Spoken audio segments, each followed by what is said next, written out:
வணக்கம். இந்திய நேரப்படி மதியம் 1:30 மணி செய்திகள். முதலில் ஜெம் தலைப்புச் செய்திகளை காணலாம். தமிழகத்தில் மீண்டும் கார் உற்பத்தி, போர்டு நிறுவனத்துடன் முதலமைச்சர் மு.க.ஸ்டாலின் பேச்சு. தியாகி இமானுவேல் சேகரனின் 67ஆம் ஆண்டு நினைவு தினம், அமைச்சர் உதயநிதி ஸ்டாலின் மலர்தூவி மரியாதை. மது விலக்கில் தமிழகம் ஏன் மற்ற மாநிலங்களுக்கு முன்னோடியாக இருக்கக்கூடாது? விசிக தலைவர் தொல் திருமாவளவன் கேள்வி. தமிழ்நாடு வணிகர் சங்கங்களின் பேரவைத் தலைவர் தா வெள்ளையன் மறைவு, பல்வேறு அரசியல் கட்சி தலைவர்கள் நேரில் அஞ்சலி. ஹரியானா சட்டசபை தேர்தல், 11 பேர் கொண்ட 3வது வேட்பாளர் பட்டியலை வெளியிட்டது ஆம் ஆத்மி. தமிழகத்தில் 7 மாவட்டங்களில் இன்று மழைக்கு வாய்ப்பு, வானிலை ஆய்வு மையம் தகவல்.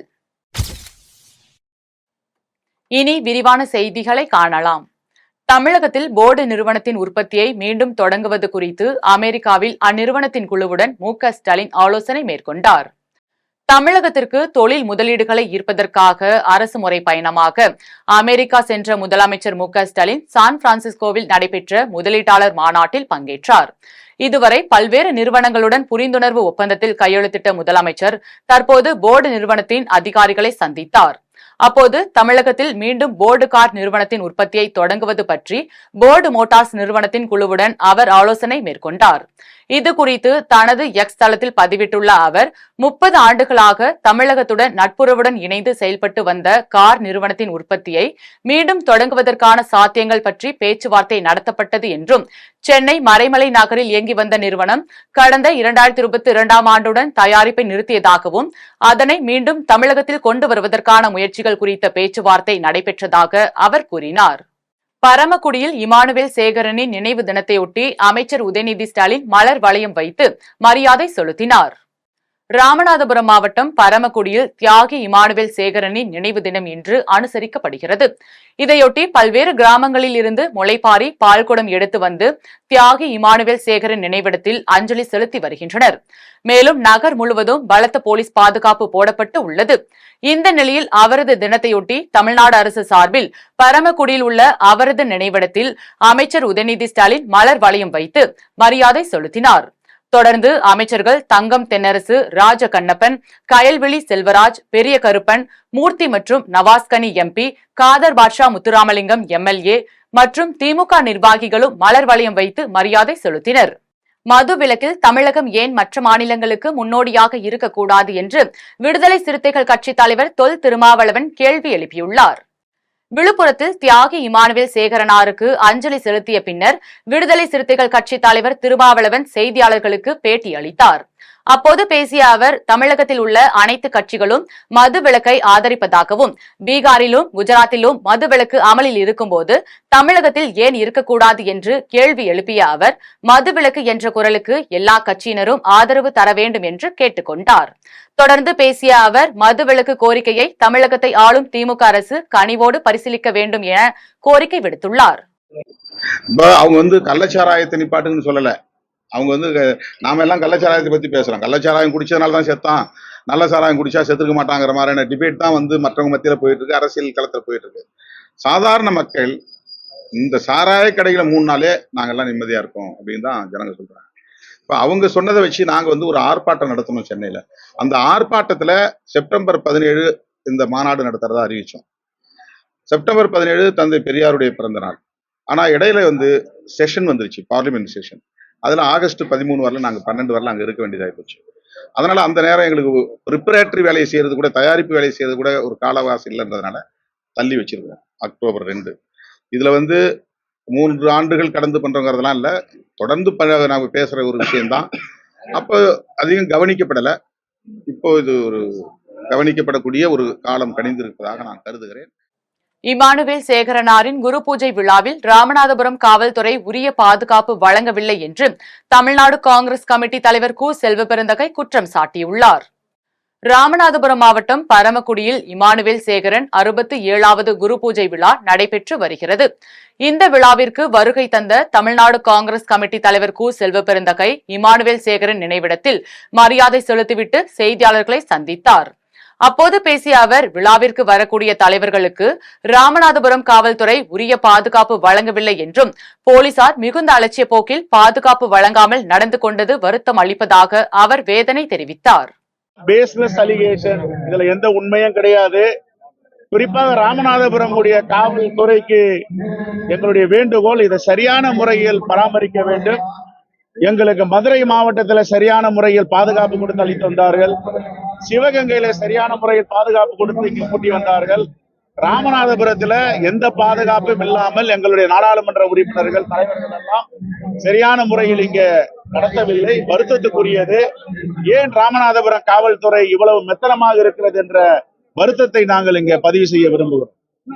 நாங்கள் கட்டுப்பாடோடு வருகிறோம், ஆகையால் எந்த பிரச்சனையும் இல்லை. ஆனால் ஒரு காங்கிரஸ் பேரியக்கத்துடைய தலைவர்கள் வரும்பொழுது ராமநாதபுரம் மாவட்டத்துறை காவல்துறை கண்காணிப்பாளர் ஏன் இதை ஒழுங்குபடுத்தவில்லை? இது வேதனைக்குரிய விஷயம். தமிழ்நாடு வணிகர் சங்கங்களின் பேரவைத் தலைவர் தா வெள்ளையனின் உடலுக்கு பல்வேறு கட்சித் தலைவர்கள் அஞ்சலி செலுத்தினர். தமிழ்நாடு வணிகர் சங்கங்களின் பேரவைத் தலைவர் தா வெள்ளையன் நுரையீரல் தொற்று காரணமாக நேற்று உயிரிழந்த நிலையில் அவரது உடல் பெரம்பூர் பாரதி சாலையில் உள்ள வணிகர் சங்க அலுவலகத்தில் பொதுமக்களின் அஞ்சலிக்காக வைக்கப்பட்டுள்ளது. இந்நிலையில் பொதுமக்கள் அவருக்கு அஞ்சலி செலுத்தி வருகின்றனர். மேலும் அவரது உடலுக்கு அதிமுக முன்னாள் அமைச்சர் கோகுல் இந்திரா, மக்கள் கட்சி தலைவர் தனபாலன், கொளத்தூர் ரவி, எர்ணாவூர் நாராயணன் உள்ளிட்டோர் மரியாதை செலுத்தினர். இதையடுத்து திரைப்பட சண்டை பயிற்சியாளர் ஜாக்குவார் தங்கம், திமுக வர்த்தக அணி செயலாளர் காசி முத்துமாணிக்கம், தமிழ்நாடு வணிகர் சங்கங்களின் பேரமைப்பு தலைவர் விக்ரமராஜா ஆகியோர் அஞ்சலி செலுத்தினர். பின்னர் இன்று மாலை 4 மணி அளவில் பெரம்பூரில் இருந்து திருச்செந்தூரில் உள்ள பிச்சிவிளை கிராமத்திற்கு கொண்டு செல்லப்பட்டு நாளை மாலை 4 மணி அளவில் அவரது உடல் அடக்கம் செய்யப்படும் என தெரிவிக்கப்பட்டுள்ளது. ஒசூரில் அதிமுக திமுக இடையே மோதல் ஏற்பட்டதால் பரபரப்பு ஏற்பட்டது. கிருஷ்ணகிரி மாவட்டம் ஒசூரில் பல்வேறு திட்டப்பணிகளை தொடங்கி வைப்பது யார் என்பதில் திமுக அதிமுக இடையே ஏற்பட்ட மோதலை தொடர்ந்து KP முனுசாமி 2 மணி நேரத்திற்கும் மேலாக சாலை மறியலில் ஈடுபட்டுள்ளார். KP முனுசாமியின் சாலை மறியல் குறித்து தகவல் அறிந்த மேலும் 2 MLA-க்கள் மறியலில் இணைந்துள்ளனர். சம்பவ இடத்தில் திமுகவினரும் குவிந்துள்ளதால் அப்பகுதியில் பதற்றம் ஏற்பட்டுள்ளது. இதைத் தொடர்ந்து போலீசார் பேச்சுவார்த்தை நடத்தினர். இருப்பினும் பேச்சுவார்த்தையை ஏற்க மறுத்து அதிமுக MLA-க்கள் தொடர்ந்து மறியலில் ஈடுபட்டுள்ளனர். தமிழக மீனவர்கள் மீது இலங்கை கடற்கொள்ளையர்கள் தாக்குதல் நடத்தியுள்ளனர். நாகை மாவட்டம் ஆற்காட்டுத்துறையை சேர்ந்த மீனவர்கள் பைபர் படகில் கடலுக்கு மீன்பிடிக்க சென்றனர். நடுக்கடலில் மீனவர்கள் மீன்பிடித்துக் கொண்டிருந்த போது அங்கு வந்த இலங்கை கடற்கொள்ளையர்கள் மீனவர்களின் படகின் மீது மோதி தாக்குதல் நடத்தியுள்ளனர். மேலும் படகில் ஏறி ஆயுதங்களால் தாக்கியுள்ளனர். மேலும் 5 லட்சம் மதிப்புள்ள 700 கிலோ வலைகளை பறித்துக் கொண்டு மீனவர்களை விரட்டி அடித்துள்ளனர். இந்த தாக்குதலில் கார்த்தி, சண்முகம், ராமையன், தேவராஜ் உட்பட 4 மீனவர்கள் காயமடைந்த நிலையில் வேதாரண்யம் அரசு மருத்துவமனையில் சிகிச்சைக்காக அனுமதிக்கப்பட்டுள்ளனர். இந்த சம்பவம் குறித்து வேதாரண்யம் கடலோர காவல் குழும போலீசார் வழக்கு பதிவு செய்து விசாரணை நடத்தி வருகின்றனர். பரமக்குடி அருகே கட்டுப்பாட்டை இழந்த கார் சாலை தடுப்புச் சுவரில் மோதிய விபத்தில் 9 பேர் படுகாயமடைந்துள்ளனர். ராமநாதபுரம் மாவட்டம் பரமக்குடியில் தியாகி இமானுவேல் சேகரனின் குருபூஜையில் கலந்து கொள்வதற்காக நாமக்கல்லில் இருந்து பரமக்குடிக்கு காரில் 9 பேர் வந்து கொண்டிருந்தனர். அப்போது பரமக்குடி அருகே கார் வந்து கொண்டிருந்த போது திடீரென ஓட்டுநரின் கட்டுப்பாட்டை இழந்த கார் சாலை தடுப்புச் சுவரில் மோதி விபத்துக்குள்ளானது. இந்த விபத்தில் 9 பேர் படுகாயமடைந்தனர். இதில் படையப்பா என்பவரின் 2 கால்களும் முறிந்தன. இது குறித்து தகவல் அறிந்து வந்த போலீசார் காயமடைந்தவர்களை மீட்டு மருத்துவமனையில் சிகிச்சைக்காக அனுமதித்தனர். இந்த விபத்து குறித்து போலீசார் விசாரணை நடத்தி வருகின்றனர். திருப்பத்தூர் அருகே 3 கோடி ரூபாய் திட்ட மதிப்பீட்டில் அமையவிருக்கும் நினைவு மணிமண்டபத்தை அமைச்சர் உதயநிதி ஸ்டாலின் நேரில் ஆய்வு மேற்கொண்டார். சிவகங்கை மாவட்டம் திருப்பத்தூர் அருகே சிராவயலில் மகாத்மா காந்தி முதுபெரும் கம்யூனிஸ்ட் தலைவரும் சுதந்திர போராட்ட வீரருமான தியாகி ஜீவாவை நேரில் சந்தித்ததின் நினைவாக தமிழ்நாடு அரசின் சார்பாக சுமார் 3 கோடி ரூபாய் திட்ட மதிப்பீட்டில் அமையவிருக்கும் நினைவு மண்டபத்தின் கட்டிடப் பணிகளை இளைஞர் நலன் மற்றும் விளையாட்டு மேம்பாட்டுத்துறை அமைச்சர் உதயநிதி ஸ்டாலின் நேரில் ஆய்வு செய்தார். அப்போது கட்டிடப் பணிகளின் விவரங்கள் குறித்து பொதுப்பணி அரசு துறை அதிகாரிகள் மற்றும் பொறியாளர்களிடம் கேட்டறிந்தார். இதில் கூட்டுறவுத்துறை அமைச்சர் பெரிய கருப்பன், மாவட்ட ஆட்சித்தலைவர் ஆஷா உள்ளிட்டோர் கலந்து கொண்டனர். குற்றாலம் ஐந்தருவியில் வெள்ளப்பெருக்கு ஏற்பட்டுள்ளதால் சுற்றுலா பயணிகள் குளிக்க தற்காலிகமாக தடை விதிக்கப்பட்டுள்ளது. குற்றாலத்தில் சீசன் காலம் முடிந்த நிலையில் அருவிகளில் தண்ணீர் வரத்து குறைந்து காணப்பட்டது. இந்த நிலையில் நேற்று மாலையில் மேற்கு தொடர்ச்சி மலைப்பகுதிகளில் திடீரென மழை பெய்தது. இதன் காரணமாக ஐந்தருவி மெயின் அருவியில் நீர்வரத்து அதிகரித்துள்ளது. இந்த நிலையில் ஐந்தருவியில் மிதமான அளவில் வெள்ளப்பெருக்கு ஏற்பட்டுள்ளதால் சுற்றுலா பயணிகள் பாதுகாப்பு கருதி அருவியில் குளிக்க தற்காலிகமாக தடை விதிக்கப்பட்டுள்ளது. குற்றாலம் பகுதி முழுவதும் சாரல் மழை பெய்தும் குளிர்ந்த காற்று வீசியும் ரம்மியமான சூழ்நிலை நிலவி வருகிறது. காஞ்சிபுரம் மாவட்டத்தில் நடைபெற்ற விளையாட்டுப் போட்டிகள் துவக்க விழாவில் பாரா ஒலிம்பிக் பேட்மிண்டன் போட்டியில் வெற்றி பெற்ற வீராங்கனைகளை அமைச்சர் தாமு அன்பரசன் கௌரவித்தார். தமிழகம் முழுவதும் முதலமைச்சர் கோப்பைக்கான விளையாட்டுப் போட்டிகள் செப்டம்பர் 11 முதல் 23 வரை நடைபெற்று வருகிறது. இதன் ஒரு பகுதியாக காஞ்சிபுரம் மாவட்டம் பேரறிஞர் அண்ணா மாவட்ட விளையாட்டு மைதானத்தில் துவக்க விழா நடைபெற்றது. இதில் சிறப்பு விருந்தினராக தமிழக குறு சிறு மற்றும் நடுத்தர தொழில் நிறுவனங்கள் துறை அமைச்சர் தாமு அன்பரசன் பங்கேற்று பாரிஸில் நடைபெற்ற பாரா ஒலிம்பிக் மாற்றுத்திறனாளிகளுக்கான பேட்மிண்டன் விளையாட்டுப் போட்டியில் வெள்ளிப் பதக்கம் வென்ற காஞ்சிபுரம் வீராங்கனை செல்வி துளசிமதி முருகேசனை அமைச்சர் பொன்னாடை போர்த்தி பூச்செண்டு வழங்கி கௌரவித்தார். இதையடுத்து அங்கு நடைபெற்ற கைபந்து போட்டியினை காஞ்சிபுரம் நாடாளுமன்ற உறுப்பினர் செல்வம் மற்றும் காஞ்சிபுரம் சட்டமன்ற உறுப்பினர் எழிலரசன் ஆகியோர் இணைந்து துவக்கி வைத்தனர். இந்நிகழ்ச்சியில் மாவட்ட வருவாய் அலுவலர் வெங்கடேஷ், மாவட்ட விளையாட்டு அலுவலர் சாந்தி, உள்ளாட்சி மன்ற பிரதிநிதிகள், அரசு அலுவலர்கள் மற்றும் வீரர் வீராங்கனைகள் பலர் கலந்து கொண்டனர். விருத்தாச்சலத்தில் நடைபெற்ற பொது உறுப்பினர்கள் செயற்குழு கூட்டத்தில் அமைச்சர் சி.வே. கணேசன் கலந்து கொண்டு சிறப்புரையாற்றினார். கடலூர் மாவட்டம் விருத்தாச்சலம் அருகே கருவேப்பிலங்குறிச்சியில் திமுக தெற்கு ஒன்றியம் சார்பில் பொது உறுப்பினர்கள் கூட்டம் நடைபெற்றது. இந்த கூட்டத்திற்கு தெற்கு ஒன்றிய செயலாளர் சத்தியவாடி, ஊராட்சி மன்ற தலைவர் வேல்முருகன் தலைமை தாங்கினார். கூட்டத்தில் தமிழக தொழிலாளர் மற்றும் திறன் மேம்பாட்டுத்துறை அமைச்சர் சி.வே. கணேசன் கலந்து கொண்டு புது உறுப்பினர்களின் கூட்டத்தில் பல்வேறு கருத்துக்களை தெரிவித்தார். இதில் ஒன்றிய பெருந்தலைவர் மலர்முருகன், மங்களம்பேட்டை பேரூர் கழக செயலாளர் செல்வம், மங்களம்பேட்டை வழக்கறிஞர் இப்ராஹிம் உட்பட பலர் கலந்து கொண்டனர். டெங்குவுக்கு எதிராக உருவாக்கப்பட்ட ட்ரீம்ஸ் 24 திட்டத்தை முதல்வர் ரங்கசாமி தொடங்கி வைத்தார்.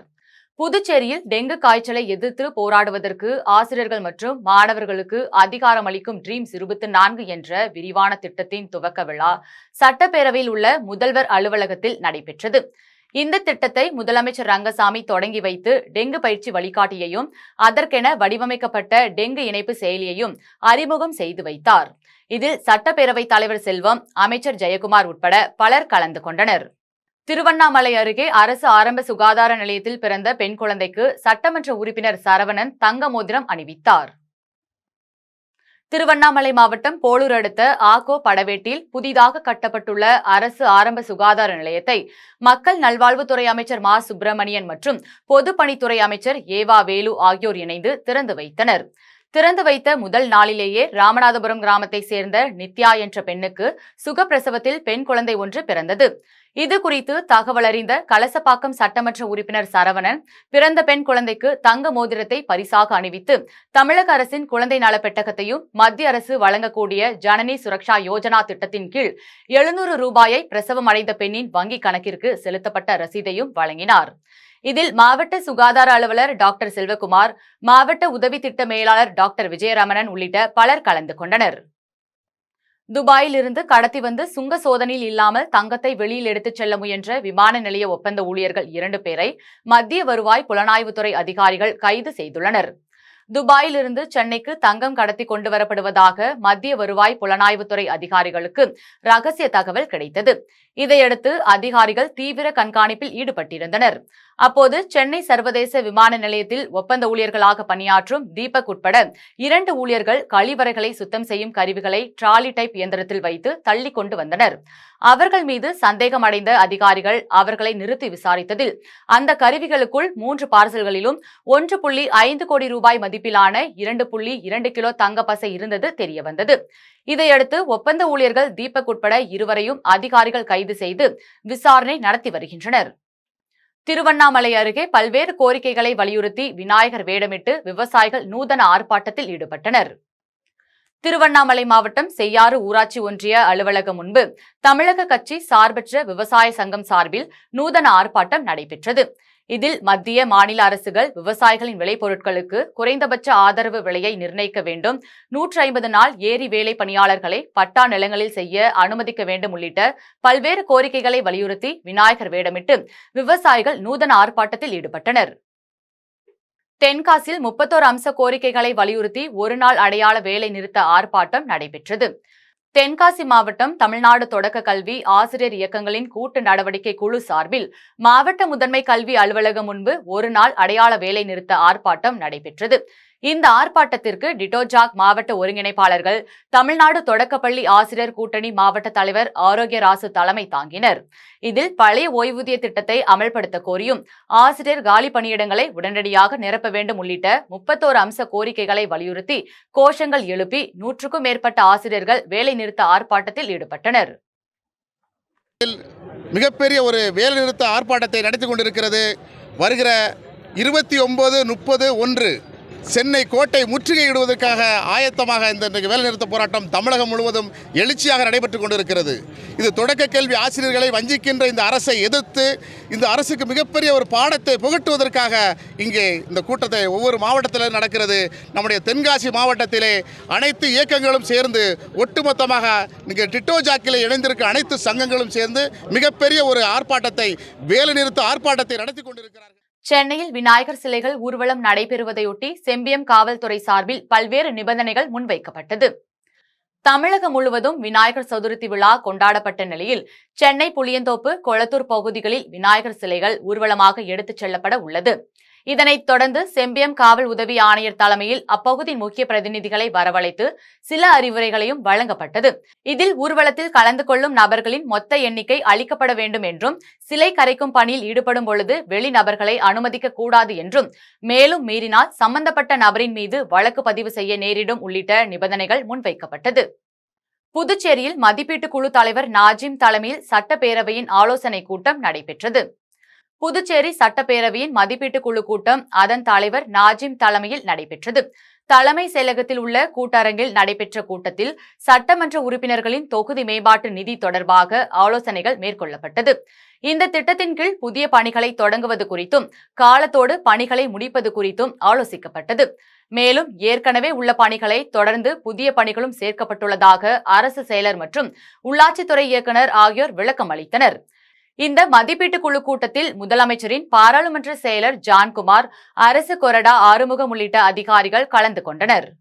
திமுக ஆட்சியில் தைரியமாக நல்லதை செய்பவர்கள், நல்லதை பேசுபவர்கள் மீதுதான் வழக்கு போடப்படுகிறது என்று மன்னார்குடி ஜீயர் தெரிவித்துள்ளார். திருவாரூர் மாவட்டம் மன்னார்குடியில் செண்டலங்கார செண்பக மன்னார் ஜீயர் செய்தியாளர்களை சந்தித்தார். அப்போது பேசிய அவர், ஆண்டுதோறும் மன்னார்குடியில் உள்ள பல்வேறு அரசு பள்ளிகளில் படித்து வரும் ஏழை எளிய மாணவர்களுக்கு நோட்டு புத்தகம், எழுது பொருட்கள் வழங்கப்பட்டு வருகிறது என்றும், ஆனால் இந்த ஆண்டு கல்வி உபகரணங்கள் கொடுப்பதற்காக சென்றபோது அரசு பள்ளிகளில் மாவட்ட கல்வி அலுவலரின் அனுமதியின்றி நோட்டு புத்தகங்கள் கொடுக்கக்கூடாது என ஆசிரியர்கள் தடுத்ததாக குற்றம் சாட்டினார். இதையடுத்து திமுக ஆட்சியில் தைரியமாக நல்லதை செய்பவர்கள், நல்லதை பேசுபவர்கள் மீதுதான் வழக்கு போடப்படுகிறது என மன்னார்குடி ஜீயர் தெரிவித்தார். மேலும் அவர் பேசுகையில், நாங்க சூழ்நிலை பார்த்து நாங்க போய் கொடுக்கிறோம். பட் அந்த மாதிரி சூழ்நிலை விஷ்ணுக்கோ இதுக்கோ கிடையாது இல்லையா. அவங்க இன்வைட் பண்ணினதுக்கு தானே அவர் போனார். நான் ஸ்கூல்ல சொல்றேன்னு சொன்னார. அப்ப அந்த ஸ்கூல்ல சொன்னப்போ அவங்க இன்வைட் பண்ண அவங்கதான், யார் இன்வைட் பண்ண அவங்கதான் அது வந்து இது பண்ணணுமே தவிர இவங்க போய் அதை வந்து நீ இது பண்றது கண்டிக்கிறது தப்பு இல்லையா. மயிலாடுதுறையில் பர்யூஷன் உண்ணா நோன்பு கடைபிடித்த ஜெயின் இளைஞரை அச்சமுதாய மக்கள் சாரட் வண்டியில் அழைத்து சென்று மரியாதை செலுத்தினர். மயிலாடுதுறை மாவட்டத்தில் 100க்கும் மேற்பட்ட ஜெயின் குடும்பத்தினர் வசித்து வருகின்றனர். இதில் மாருதி நகரை சேர்ந்தவர் ரமேஷ் ஜெயின் என்ற இளைஞர் ஜெயின் சமுதாயத்தினரின் முக்கிய நோன்பான பர்யூஷன் பர்வா நோன்பை தொடர்ந்து 9 நாட்கள் கடைபிடித்து வந்தார். தற்போது நோன்பு முடிவடைந்ததை அடுத்து அவரை ஜெயின் சமுதாய மக்கள் சாரட் வண்டியில் அமர்த்தி முதலியார் தெருவில் உள்ள ஜெயின் கோவிலுக்கு ஊர்வலமாக அழைத்துச் சென்று மரியாதை செலுத்தினர். இதில் சட்டப்பேரவை உறுப்பினர் ராஜகுமார், வர்த்தக சங்க பிரமுகர்கள் உட்பட ஏராளமானோர் கலந்து கொண்டனர். புதுச்சேரியில் நடைபெற்ற அயல்நாடு கல்வி கண்காட்சியில் 100க்கும் மேற்பட்ட மாணவ மாணவிகள் பயனடைந்தனர். புதுச்சேரியிலிருந்து அயல் நாடுகளில் சென்று பயில ஆர்வமுடைய மாணவர்களுக்கு வழிகாட்டும் வகையில் தனியார் கல்வி நிறுவனத்தின் கல்வி கண்காட்சி நடைபெற்றது. அமெரிக்கா, இங்கிலாந்து, நியூசிலாந்து உள்ளிட்ட 10 நாடுகளில் இருந்து 30க்கும் மேற்பட்ட பிரதிநிதிகள் இந்த கண்காட்சியில் பங்கு பெற்று 1000க்கும் மேற்பட்ட மாணவர்களை நேர்காணல் செய்தனர். தொடர்ந்து அவர்களின் திறன்களை ஆராய்ந்து 100க்கும் மேற்பட்ட மாணவர்களுக்கு உடனடியாக கல்லூரிகளுக்கான அனுமதி கடிதம் வழங்கப்பட்டது. இந்த நிகழ்வில் தனியார் கல்வி நிறுவனங்களின் இயக்குநர் வெங்கடாச்சலபதி கலந்து கொண்டு வெளிநாட்டு பல்கலைக்கழக பிரதிநிதிகளை கௌரவித்து நினைவு பரிசுகளை வழங்கினார். இனி வருவது வானிலை செய்திகள்.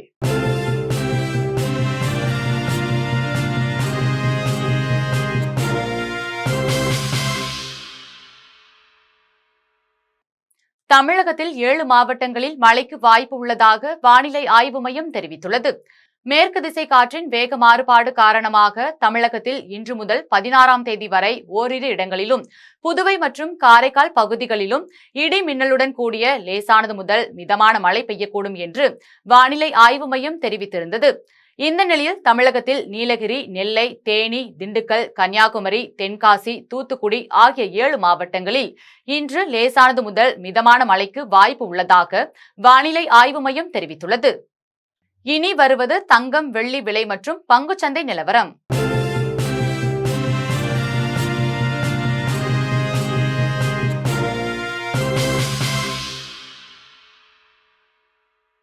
சென்னையில் இன்று ஆபரண தங்கத்தின் விலை ஒரு சவரன் 53,720 ரூபாய்க்கு விற்பனை செய்யப்படுகிறது.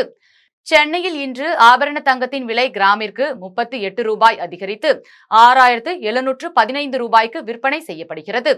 மேலும் ஒரு சவரன் 304 ரூபாய் அதிகரித்து 53,720 ரூபாய்க்கு விற்பனை செய்யப்படுகிறது. 24 கேரட் தூய தங்கம் ஒரு சவரன் 58,600 ரூபாய்க்கு விற்பனை செய்யப்படுகிறது. மேலும் 1 கிராம் வெள்ளி 91 ரூபாய் 50 காசுகளுக்கும், 1 கிலோ வெள்ளி 91,500 ரூபாய்க்கும் விற்பனை செய்யப்படுகிறது. மும்பை பங்குச்சந்தை இன்று உயர்வுடன் காணப்படுகிறது. மும்பை பங்குச்சந்தை குறியீட்டு எண் சென்செக்ஸ் 104 புள்ளிகள் அதிகரித்து 82,024 புள்ளிகளில் வணிகமாகிறது. தேசிய பங்குச்சந்தை குறியீட்டு எண் நிப்டி 34 புள்ளிகள் அதிகரித்து 25,075 புள்ளிகளில் வணிகமாகிறது. மீண்டும் ஜெம் தலைப்புச் செய்திகள். தமிழகத்தில் மீண்டும் கார் உற்பத்தி, போர்டு நிறுவனத்துடன் முதலமைச்சர் மு க ஸ்டாலின் பேச்சு. தியாகி இமானுவேல் சேகரனின் 67ஆம் ஆண்டு நினைவு தினம், அமைச்சர் உதயநிதி ஸ்டாலின் மலர்தூவி மரியாதை. மது விலக்கில் தமிழகம் ஏன் மற்ற மாநிலங்களுக்கு முன்னோடியாக இருக்கக்கூடாது, விசிக தலைவர் தொல் திருமாவளவன் கேள்வி. தமிழ்நாடு வணிகர் சங்கங்களின் பேரவைத் தலைவர் தா வெள்ளையன் மறைவு, பல்வேறு அரசியல் கட்சி தலைவர்கள் நேரில் அஞ்சலி.